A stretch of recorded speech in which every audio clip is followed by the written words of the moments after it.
أعوذ بالله من الشيطان الرجيم. بسم الله الرحمن الرحيم. الحمد لله رب العالمين الرحمن الرحيم مالك يوم الدين.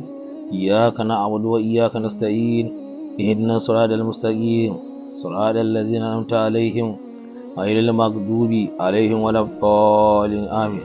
اللهم صل على سيدنا محمد الفاتح لما أغلق والخاتم لما سبق ناصر الحق بالحق والهادي إلى صراطك المستقيم وعلى آله حق قدره ومقدار العظيم. اللهم افتح علينا حكمتك وانشر علينا رحمتك يا ذا الجلال والإكرام. اللهم نبي الكتاب قلبي وعدلي بلساني وشرح به صدري واستعمل به جسدي بحولك وقوتك فإنه لا حول ولا قوة إلا بك. اللهم اجعل نفسي مؤمنة بلقائك وتردى بقرائك. اللهم ارزقني فهم النبيين وحفظ المرسلين وإلهام الملائكة والمقربين. اللهم أمن لساني بذكرك وقلبي بخشيتك وسبطاتك اللهم يا الرحمن الراحمين يا رب العالمين. أتي قبل كراتمو نلتهم فتح الأنوار نبكي شيني أكتش اللهم صل وسلم على سيدنا محمد الفاتح لما أقولك. يا أبنجي كي صلاتي كي tsira kai aminci ya Allah ƙara kusanci ya Allah ga annabi Muhammadu sallallahu alaihi wasallam. Ya Allah kai tajalli ga annabi Muhammad ala sayyidina Muhammad amsa shugaban annabi Muhammad al-fati lima ugulga wanda ya bude zukatan kafirai suna cikin duhu na bautan wani abu wanda yake ba Allah ba, sai annabi sallallahu alaihi wasallam ya bude su ya sanya musu haske ma'ana na imani, suka imani da Allah. Al-fati lima ugulga wanda ya gyara ma'ana ɗabi'u na wanda ba su da ɗabi'u ya sanya masa ɗabi'a da Allah yake so, shine alfati na ma'ugulga.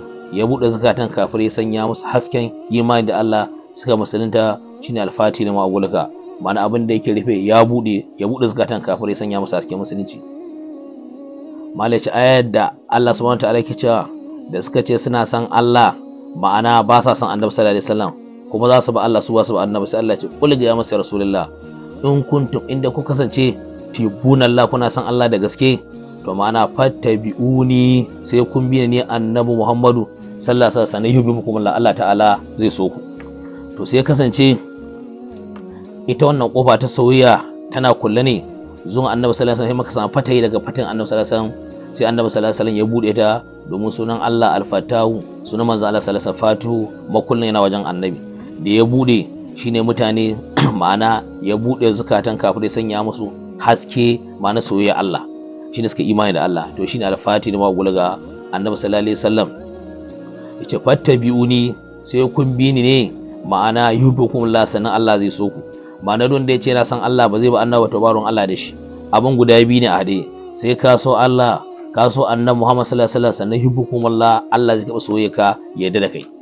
Idan Allah ta'ala ita ma wannan kofa ta soyayya a rufe take zuwa annabi sallallahu alaihi wasallam ya zama mun sa fatai daga fatin annabi sallallahu alaihi wasallam, shine zama Allah ya bude mana kofar ma'ana al-fati da magulga kenan.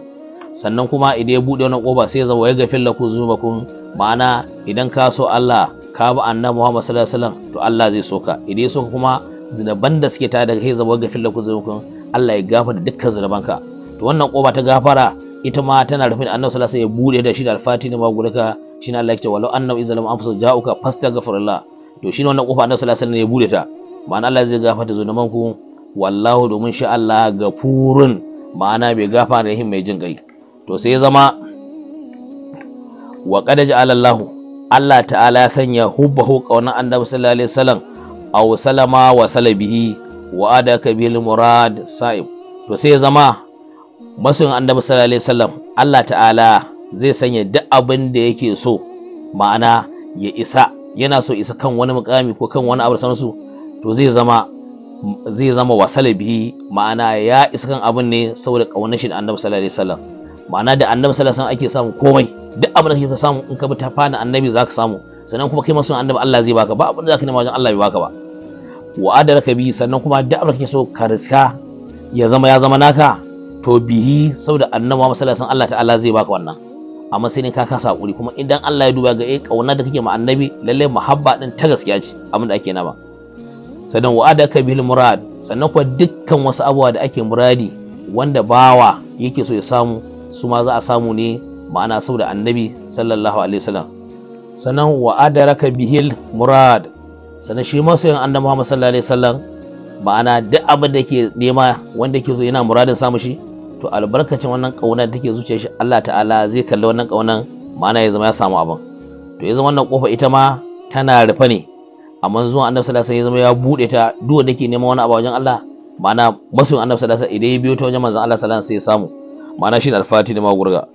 Sai da ku abin da ya zama yana mutane wahala wajen samu, to kai kuma sai ya zama albarkacin wanda ke annabi sallallahu alaihi wasallam kai ma ka same shi. Sannan wal maqasid, sannan abubuwa waɗanda kake kudurtawa kake son samun su, abin da kake nufi ka same shi, to masoyin annabi sallallahu alaihi wasallam Allah ta'ala zai bashi saboda albarkacin annabi sallallahu alaihi wasallam. Ita ma wannan kofa a rufe take, annabi sallallahu alaihi wasallam shine ya bude ta alfati da magulga, duk wanda yake da muradi wajen Allah ya wuce wajen manzon Allah zai samu. Wal hawai, sannan dukkanin bukatu ba sa samuwa sai zama ka ta wajen annabi sallallahu alaihi wasallam. Da kake nema wajen Allah ya zama kana kai masoyin annabi ne. Idan kai masoyin annabi ne ka tafi wajen Allah kana so, in addu'a ce kake roƙo, idan wanda kake so a lahira ka same to zaka samu dukkan bukatunka a nan duniyar lahira, idan ka so annabi sallallahu alaihi wasallam ka ba abin da Allah ya ce, ma'ana ma annabi sallallahu alaihi wasallam ayi. To shi masoyin annabi sallallahu alaihi wasallam yana da taje, ma'ana duniya da lahira ne. Sannan wa allafa alaihi alqulubun nas, to sai ya zama kuma zukatan mutane sai Allah ta'ala ya tausasa maka zukatan mutane, ma'ana mutane za su ji, ma'ana suna kaunar ka, so da kai masoyin annabi ne. Wannan soyayya za ta bayyana ne, ya zama mutane duk wanda ya gaza yana son ka. Sannan kuma kai kuma zuciyarka saboda kan muhabba annabi zai zama kana tausaya mutane, ya zama ba za ka cutar da su ba, ba za ka zalunce su ba, ba za ka haɗa kai da su ba, saboda kaunar annabi sallallahu alaihi wasallam ta taro wannan. Wa qad ja'ala Allahu hubbahu, Allah ta'ala ya sanya kaunar annabi sallallahu alaihi wasallam afdala, ita ce mafifici ma yutanawwara bihi fi zalam. Duk wani abu da zai haskaka maka a cikin duhu, idan zaka shiga daki zaka dauki misali a ce ba wuta, zaka dauki torchlight ka haska, ko ka dauki wani abu wanda yake mai haske, ko irin a ci balbal irin mutanen da suke amfani da, ko ka kitsa, duk wani abu da zai haska maka shiga dakin, ko kuma a ce an kawo wuta ma, to wannan hasken bai kai kauna annabi Muhammad sallallahu alaihi wasallam wanda ta haska ma duhu. Domin kai duwan duhu da bata albarkaci wannan kaunan, saboda kana so zaka ba Allah, kuma ka asa kira annabi sallallahu alaihi wasallam, Allah zai dinga haskaka ma. To kaunar annabi sallallahu alaihi wasallam ta fi fitila da take haska mutum cikin duhu saboda girman kauna.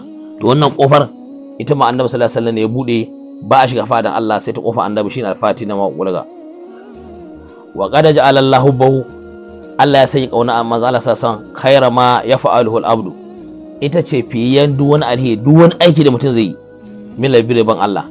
Duk wanda zai je wajen Allah, ma'ana duk salolin da ake guda biyar, ya zama misali baka taba samun kuskuren ɗaya ba, misali a ce a jam'i kake yinta, to in dai ba muhabba annabi wallahi ba ruwan Allah da wannan.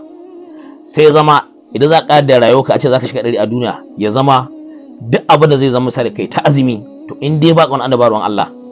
Sannan kuma fil alaniya wa sirri, sadaka a cikin mana a fili da ɓoye, ya zama shi basu annabi sallallahu alaihi wasallam Allah ta'ala zai zama duk abin da zai aikata, domin wallahi alama tubudu ma Allah sai abin da kuke bayyana da abin da kuke bayawa, inna Allah la yakfa alaihi shay'un fil ba abin da ke bayyana Allah.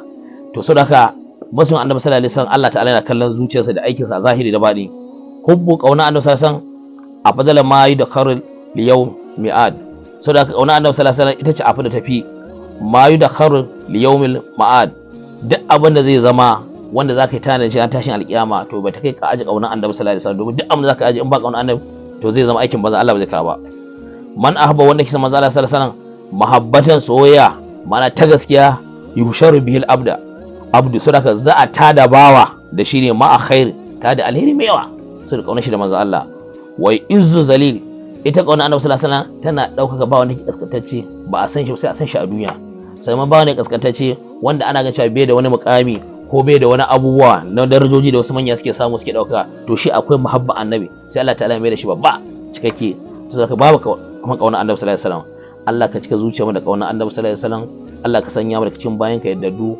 Allah ka sanya mu cikin waɗanda za mu dinga yi ma annabi sallallahu alaihi wasallam salati a bakin mu, sannan kuma ka raya harshen mu da salati ga annabi, sannan ka cika zuciyarmu da kaunar annabi sallallahu alaihi wasallam, da mu da matan mu da yamu da sauran musulmi gaba daya, albarkacin annabi Muhammad sallallahu alaihi wasallam.